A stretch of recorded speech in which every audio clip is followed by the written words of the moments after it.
No real injury news. To be fair, we're all good. Come out the game the other day well, so yeah, everything's fine in terms of that.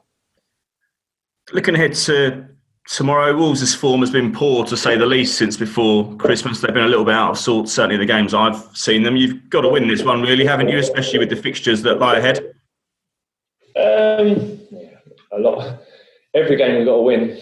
We've been in this position for a long time in the sense of where we are as a team and what we want to do. So yeah, of course, Friday night is a game that we want to win, but so will be the following week against Arsenal. And while I understand and the team understand that with now 7 games to go, that the end of the season nears, them games become more important, or certainly the essence on them games are to win. But nothing's really changed in my mindset. So yeah, a winnable game, or one we're going to go into and try and get a positive result out of on Friday night. And I understand what you're saying in terms of Wolves and where maybe they've been in terms of form, but an incredibly gifted side with players in their team that can cause many a problem. So yeah, we'll be aware of that. You may have heard after your game at Villa, Graham Souness, your old manager, saying that he feels that you are getting the maximum out of this current squad that you have at your disposal. Do you agree with him, or do you kind of have to believe that, in spite of what he says, you have to get even more out of him in the games? Yeah, of course. Yeah, we have to try and keep trying to push and try and get every single ounce. And while that's possible, while there's still games to go, sitting in my position, have we done well? Yeah, I think we've done well. Have we improved? For sure we have.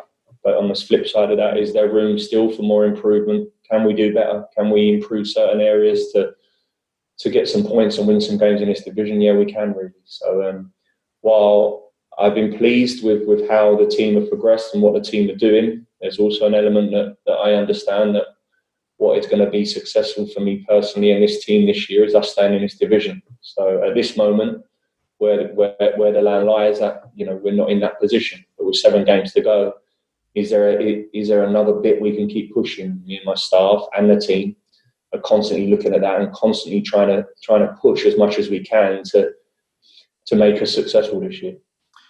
You said your players weren't streetwise enough after the Villa game. They didn't manage the game properly in the latter stages. How, or do you believe they have it within them to get those attributes into their game in time for the running? Because I can't imagine it's something you can just flick a switch to achieve. It comes with time, doesn't it? That kind of level of streetwise conduct that you're talking about? Comes with time, comes with experience, of course. Comes with being in them situations and understanding where you went wrong last time. Young team, we're here, a young squad and a young group of players that not only operating in the Premier League for the first time, but probably certain situations. And I think you're right in saying that. But we ain't got time. And in the Premier League, you often that's exactly it.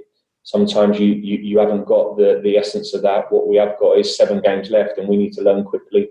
We need to learn quickly from the other day, and what was an amazing and very, very good, comfortable away performance at 1-0 when we were 1-0 up, limited them to 1 shot. I think it was on target. We was very, very solid in our approach, and we away from home going to Villa Park, nicked to goal. And really, for a large part after the goal, I liked us, controlled the game really well. But the impact of their goal was big, and I think we see that. And before you know it, I think there was a desperation about us to win the game. I think there was an honesty, everything about it. I feel psychologically their equaliser just really, it was a big, big blow for us, which psychologically we didn't handle too well. And that's what happens with young players and sometimes young teams. And sometimes when you're that desperate for something, when a little adversity happens, it can really damage you. And that was the case at the weekend. So never too high, never too low. And you want a stable team, a team that with a stable mentality, and as quick as you are high after scoring your goal, you quickly back down to a stable state where you can be laser focused, make good, sensible decisions, and understand that you can get back on it. And we didn't manage that well enough at the weekend. And like you say, hopefully we'll learn from that. We've gone through that, and hopefully we can be better for it. Obviously, we know that Mitro scored those goals in the international break. He obviously put you ahead at Villa as well. Does he look like a player who's just in the right mood to help you pull clear of trouble? You sometimes get players, don't you, like that, who just kind of rise to the occasion, and he's chosen a good time to hit form. Yeah, he chose a really good time, and he does. He looks every bit of that at the moment. Sharp, energy, a buzz about him. And this is what you often find. Sometimes players need some air. Sometimes players just need to get that spark back. And that burden, what's on your shoulders, certainly as a centre forward, sometimes can weigh very, very heavy. And the pressure, what that brings. And sometimes, a player just needs that. Mitro's had that. He's had to watch from sitting from the bench and see the team progress and obviously and do well.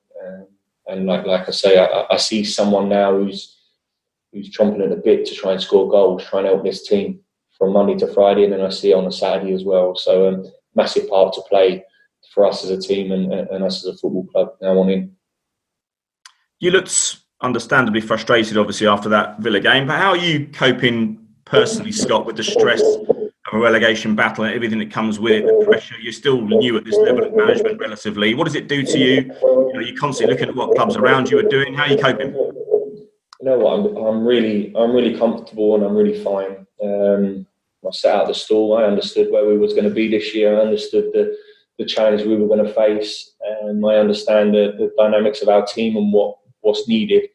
And of course, what the stress is and the pressure, what comes with football management, it comes in every walk of life, in every job. So, of course, it's part and parcel of it. But yeah, look, I'm relishing this challenge. And the challenge, what we've got ahead of us is 7 games, put ourselves in an unbelievable position. And I want to fight, scrap, do everything in our power to try and give ourselves a chance of trying to stay in this division this season, which will be an incredible achievement for the team, for the football club. And that's my sole aim, and I'm looking forward to that. I really am. I'm relishing that. I can't wait for Friday. However that result pans out, we move on to the next, and we're still in this. And it's been it'll be a year which would have been a journey and a story hopefully to be told at the end of it. Just finally for me, you may have seen this morning Swansea City have withdrawn from social media for a period of a week in protest of all the online hate stuff. I notice you're not really active you're not active at all on social media. Could you sort of give us an insight as to why that is? Is it because you've probably got enough to do in your job and you could do without that noise in the background? Maybe it creates more problems than it solves? Yeah, I'm just totally against it. I don't want to engage in it. Gives people a platform, and as you're seeing here now, gives people a platform to make stupid comments that I don't want to be around, don't want to listen to, hold no value to me whatsoever. What someone writes about me or what someone says is really an irrelevance. And social media is taken on the world, it's taken over the world. See people glued to their phones, pressing a like button to get an approval from someone they don't know, and that's the be all and end all. I'm not surprised in terms of the way it's going. Do I see more teams like Swansea in that sense making a stand? Yeah, for sure, because that's the only way.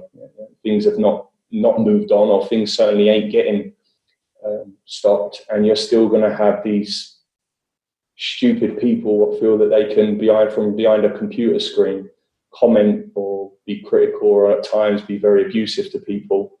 Don't give them that option. Don't give them that platform. And maybe by doing that, by making a stand, that the companies who are involved in that will act rather than talking about it. And while I understand social media is a large part of probably 90% of the population we live in, it's something that it holds no relevance in my life. And the reasons why is because exactly what you're seeing out there. For every comment that someone makes, whether it's good or bad, it's an irrelevance to me. Scott, thanks very much indeed. Cheers. Cheers, pal. Thank you. Thanks, Aidan. We can move to Faye Carruthers, Premier League Productions. Hi, Scott. How you doing? Hi, Faye. Good, thank you. Excellent. Going back to your comments that you made to Aidan regarding the heads and the fact that perhaps nerves are starting to creep in a little bit. How do you deal with that? How do you make sure it's not going to affect final 7 games? Yeah, I don't think nerves so much. I think the team are a confident team, confident in the way we play, and they understand that. I don't think nerves so much. I just think it's that psychologically sometimes it can dent you, and that has an effect. And whether you're top of the league or whether you're fighting down at the bottom, there's certain elements in elite sport that you sometimes you have, and we've done very well dealing with that throughout the season. To be honest with you, if we wouldn't have dealt with it very well, this team would have been long gone down the road. And what I mean by that is that the pressures early on in the season, the ups and downs and the bumps along the way. We've managed to be a mentally stable, strong side that have coped with them bumps. And I just felt that at the weekend we struggled a little bit, and we'll address that like we have this week. We'll go over that, constantly being brutally honest and understanding that mechanisms and putting mechanisms in place to know that when this happens again, or if it does happen, which I'm sure it will, that we'll be better equipped in terms of working it out, really. So that's been the main drive this week, and while then quickly moving on to what we need to do on Friday night. We obviously spoke back last year. Things weren't quite well. At Molineux, October, Wolves were. You had plenty of chances as well. But do you feel now as if this side are a very different proposition to what they were in October? Yeah, we're a different team, and the different teams come with time, more work on the training field. Obviously, a different personnel, certainly. But yeah, it's definitely a different team and a different animal to the team we faced, or the team Wolves faced earlier on this season. So I think that's definitely the case.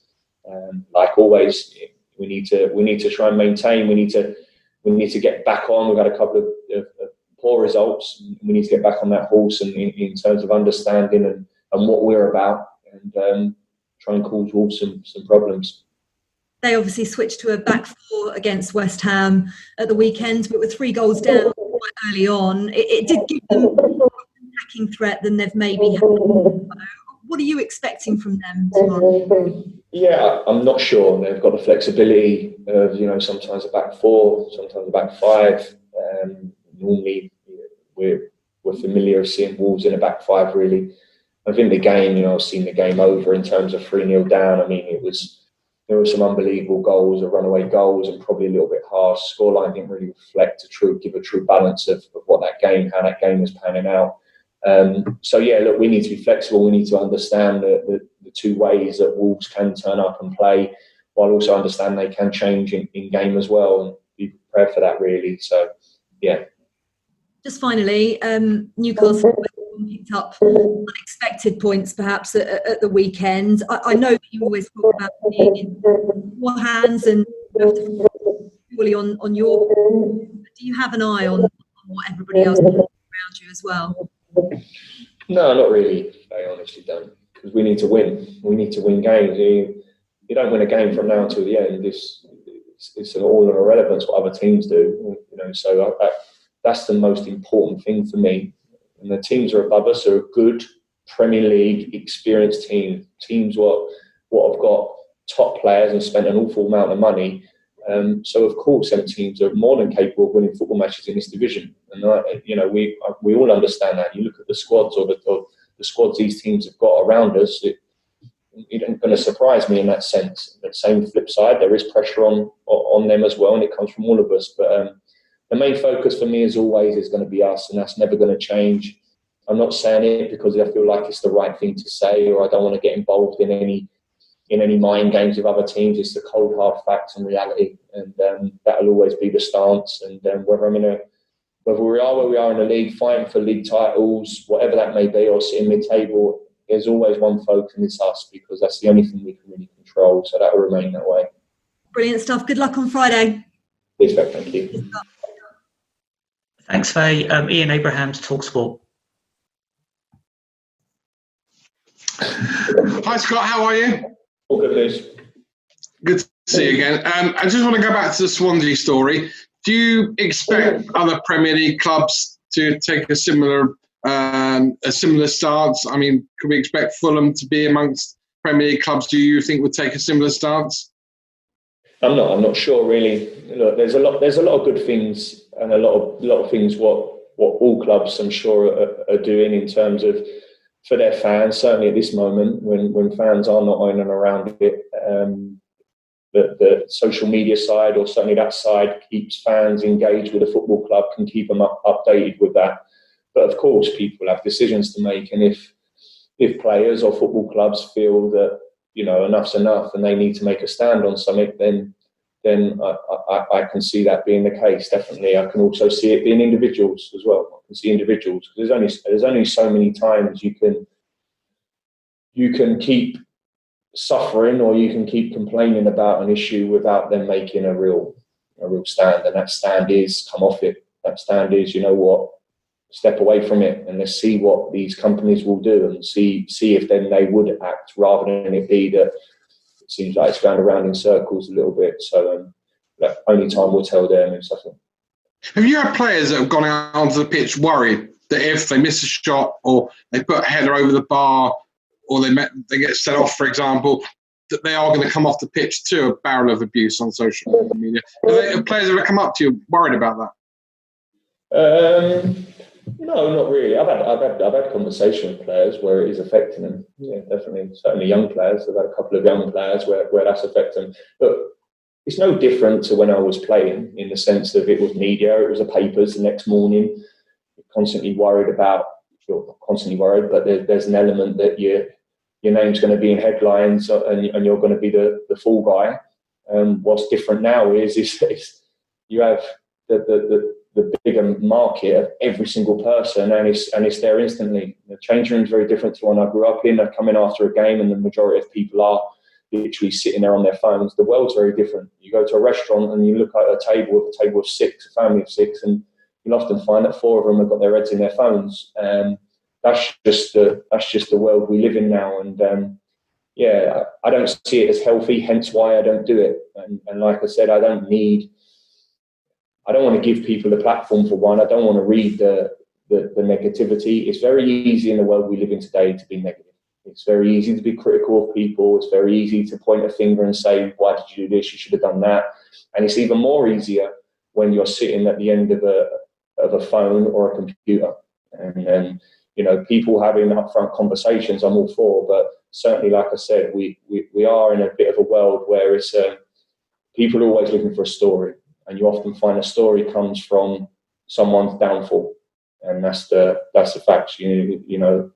The stories 9 times out of 10 nowadays are exactly that, and the social media world gives people that platform to do that. So that's why I don't do it, most to be honest.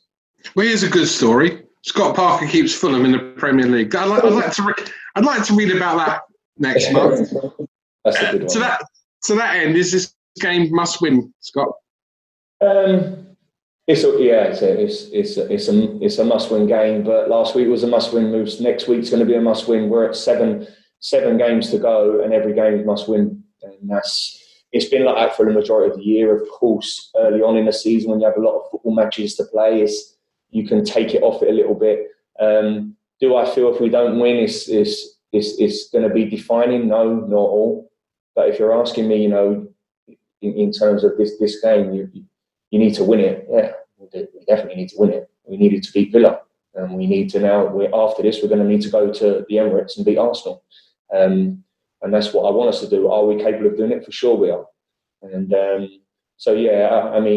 still don't think it's all said and done if there ain't a result, because I feel like my team's capable of, even with fixtures coming up, are capable of getting results in this division, and we've proven that. But it's a game we want to try and get a result out of. Just 2 quick ones. I wouldn't say your team have played with a handbrake on any point this season, but you don't want to look back, do you, with any regrets? You brought teams into it. You brought Newcastle and Brighton very much into this battle, and Burnley. You don't want to let them off by not upholding your end of the bargain. Is that what you're going to be telling your players?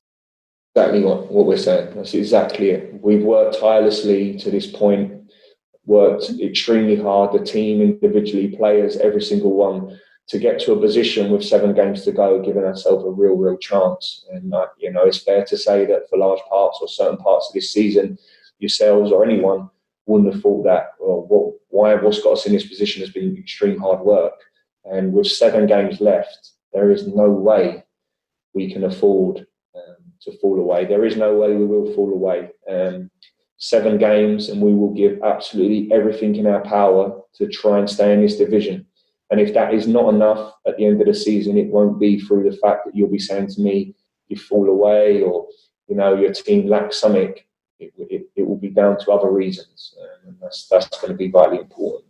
Well, funny, there might have been the odd season at West Ham I saw you struggle, but you were an experienced player. You were a big voice on the pitch. You've got a very young team. Who's your Scott Parker to be the leader on the pitch in the next 7 games? Who's the one that's going to lead by example with the performances like you did? Well, we need the majority, and something comes natural too. And certainly young players, it's hard to find, and then leaders. We're going to need everyone, and now that's whether they have a voice, whether that's with a real leadership qualities, or whether that's showing some real guts on the pitch in terms of in difficult situations which we're going to face, in stressful and tense situations which we're all going to face, and I include all the other teams around us. It's going to be who are the ones that have got the qualities to, whether, like I said, it's talking, it's dictating, it's bringing people around, or whether they've got the leadership qualities and the bravery at times to really stand out under extreme pressure and be able to execute what they need to execute. So, I don't want to. I'm reluctant to give any single names. I expect that from all my players in one way or another, and hopefully we can get that. Top man. See you tomorrow night, Scott. See you, mate. Thanks, Ian. Emma Jones, BBC London. Hello, Scott. Emma. With that in mind, I believe that after the Aston Villa game, you said that innocent Fulham needed to become more horrible to survive this season. How do you make your team horrible? Just understanding certain dynamics of the game, being a bit more streetwise. Sometimes the dark arts of what football's about, understanding the dynamics of the game, when to slow a game down, when to speed a game up, when to be disruptive in certain moments, and understand that really. So, that only comes from the experiences, and experiences what people have been put in. And obviously, you can explain certain situations or certain things, but ultimately that comes from being in them situations when it happens. 1-0 up, the high of we can win this game, we're going to win this game. Quickly 1-1, and the crushing down of emotion, and then after that not being able to get stable again, and going over that and speaking to the team and speaking to the individuals about their feelings, what happened, how did you see that, what did you think of this, well, we've still got this amount on the clock, next time what are we going to do, how are we going to address this situation here, are we going to do the same thing in that free kick at that moment when it's 1-1 and it's the time to put the ball in the box up. These are all questions, and they're all experiences what me as the coach and my staff have to hope that we grow, individuals grow, and they understand that doesn't happen. It's a young team, and with experienced players, or my experiences of 20 years of football, is very straightforward and very easy for me. I see it, I recognise it, because I was in the arena for 20 years and I understand what was needed in certain moments. But that's only come through experience and me understanding it. At times this season, there's been things what have happened to this team and this group of players that it's been the first time it's happened to them. And that sometimes it's exactly that. How quick we can go over it, how quick they can learn from it and adjust is going to be the difference between us being successful and this year. And that's why we put ourselves in a good position, because they've been good learners. They've understood at certain moments, okay, we can't do that in this division. You can't press at that speed, or as a backline here, we need to be taking a few more yards. And these are all things that the team have done very, very well. But there's elements that we're still learning and still need to improve on. I know that some of the players said that they were angry at themselves after the Aston Villa game, and I wonder what the response has been like in the dressing room immediately after that, in the training ground, since? Have there been raised voices? Have there been honest conversations amongst the players? Yeah, it's been honest, very honest conversations, and conversations started straight after the game. And, always very rational, but one thing what we have always been this year, myself included, has been brutally honest. And without honesty, and certainly brutal honest at times, you can't never move forward. If you're an individual, you're a team that's in denial. If you're an individual or a team that wants to point a finger, then really you're never going to learn and never going to grow. And the one thing we have been this year is at times when things have not been good enough, people have been dug out, the team have dug people out, and we've reacted in a positive way. And 9 times out of 10, the players here take things on the chin, understand it, put their hand up first and say, yeah, that's not good enough. What we're going to do to make it better? Can I have help? Can you explain to me how to do this? Teammates working together. And that's exactly the process what's taken place this week. And that's exactly what's going to happen. Is that to say we've cured the problem? Of course not. Part of teams and developing teams is exactly that. It takes time. And, hopefully we will. We'll be better for it. The experiences we had at the weekend will be better for. I understand, and the team need to understand, is that we need to act quick though. That can't happen again. With 7 games to go, we need to understand. We need to put things in place. We need to act different because we want to stay in this division this year. We want to be successful. If we want to do that, let's learn quick and understand that. How damaging have the last 3 matches been in terms of just you losing any win that you had in your sails after the victory at Liverpool, all the momentum that you seem to be gaining? Yeah, it's not ideal, Emma. Of course not. Didn't never want that. And performance has certainly been there in elements. The last 2 results have fallen a bit short from there. So yeah, we need to get back on that horse quick. We need to try and change things around. You see that through the league table. A lot of teams in and around here, inconsistency. That's why we're there. That's why all the teams are there. There's been inconsistencies throughout the year with all the teams. But yeah, as quickly as you can learn, and you can get back on that horse and start fighting and pick up some results, the better. So we'll aim to do that, and we'll aim to do that on Friday night. You seem to have changed, you might correct me if I'm wrong, from a manager who's saying, I believe that we will do enough to survive in the Premier League, to a manager saying, we will fight as hard as we possibly can, but we might not survive. That's always been the case. That's always been the case. Do I believe that we can stay in this division? Yeah, I do. We're 3 points off of where we need to be. We've got games what I believe we can win. As this team demonstrated to me throughout this season, and we can go to big places, big games and win. Yes, 1,000,000%. So for sure, I still believe. I believed at the start of the season. I'll believe while it's possible, always. Do we need to bring fight? Do we need to bring energy? Do we need to bring a desire, a desperation? Yeah, 1,000,000% as well. So, my whole stance on where we are this year, or where we are at this current moment in time, is not going to change. The only way that's going to change, Emma, is if you're asking me the question of your season's done, physically it's impossible, then yeah, of course. But at this present moment in time, why would madness? I wouldn't expect any single person out there to not believe that we have got a chance of being successful and getting ourselves out of this predicament which we're in. And yeah, certainly from my side and to this team and the way the team are, that's exactly how I see it and how they see it. Thank you, Scott. Cheers.